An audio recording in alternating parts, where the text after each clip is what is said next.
tout petit, il y avait une camionnette qui passait ça en Angleterre, qui vendait les glaces. Et chaque camionnette avait une musique, un thème qui jouait pour attirer les enfants. Dans ce quartier-là, bizarrement, il y avait la musique de Dr. Zhivago du film. Et moi, je ne savais pas qu'est-ce que c'était. J'avais 4 ans, 5 ans. Et quand j'ai vu le film pour la première fois, 20 ans plus tard, je me suis dit, ah, mais c'est cette musique. Donc, j'avais envie de manger une glace tout de suite.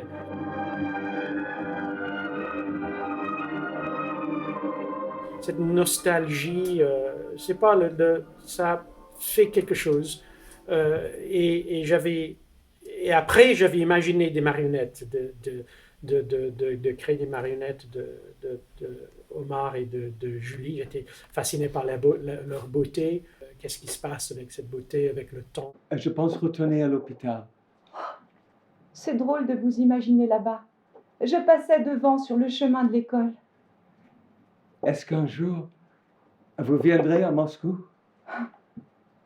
Depuis Gradov. Si seulement il y avait quelqu'un pour s'occuper de vous. Mais s'il y avait ce quelqu'un, je serais détruit par la jalousie. Oh, Zhivago, ne dites pas ça. Mon cher, ne le dites pas. J'étais sûr que je voulais deux interprètes, juste deux acteurs avec des marionnettes, et la possibilité des projections, parce que ça venait d'un film.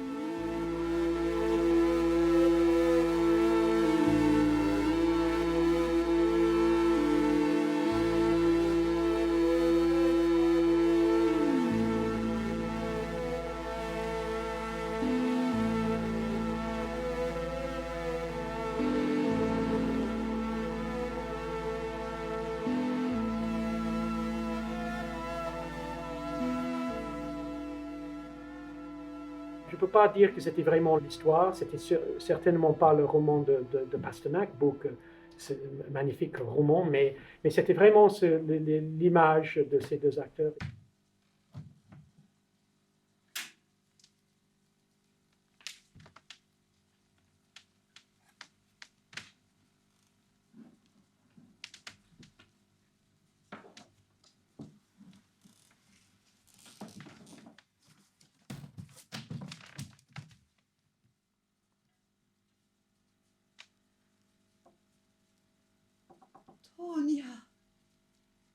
Tonia.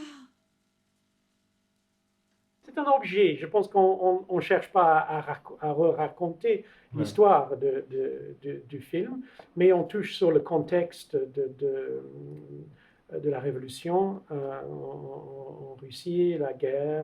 La vie personnelle est morte en Russie. L'histoire l'a tuée.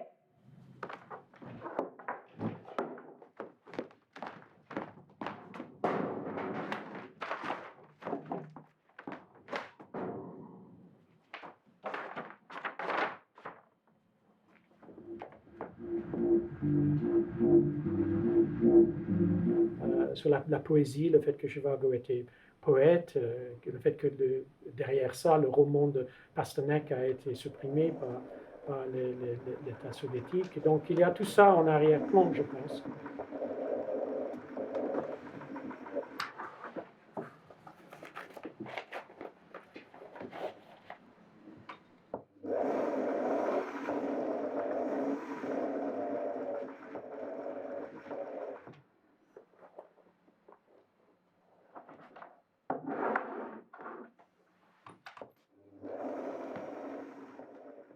Et on est dans les 3 niveaux, on est nous-mêmes, on est des employés dans cet endroit. Oui, on a cet écran de cinéma, un peu dans son jus, et on ne sait pas exactement où on est. On est dans un sorte de lieu de travail qui est peut-être les fragments d'un vieux théâtre.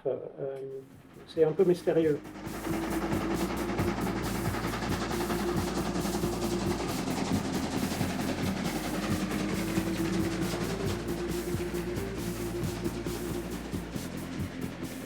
On met au centre cette histoire d'amour entre ces deux personnages, mais aussi ces deux acteurs, même s'ils ne s'aimaient pas dans la vie.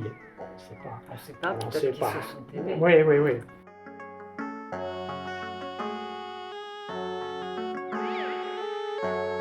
C'est ça qui saute à l'œil quand on regarde ce film.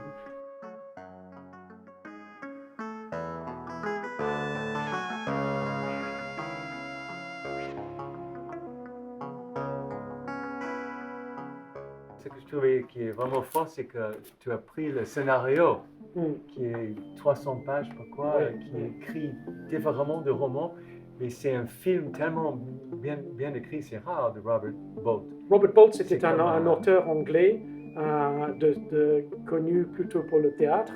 Il a écrit quelques pièces qui sont connues en Angleterre. Et donc, il a écrit une version tout d'abord qui était... Bon, peut-être c'est assez littéraire. C'est pas comme forcément les scénarios qu'on peut voir aujourd'hui. Oui, c'est hyper détaillé, descriptif. Très détaillé. Et très... Et les phrases sont très belles, enfin, c'est beau. Oui, Donc c'est ça a été très riche pour nous de intéressant. se plonger dans le... Oui, Oui. N'est-ce pas? Et puis ça a été c'est très minutieux. On est toujours en train de chercher des choses tous ensemble. Plan moyen, de son point de vue, Tonya est en train de repasser. La vapeur s'élève autour d'elle comme autour de Lara à l'hôpital. Évidemment, c'est vaste, ces 300 pages. On a piqué Choisi. des moments.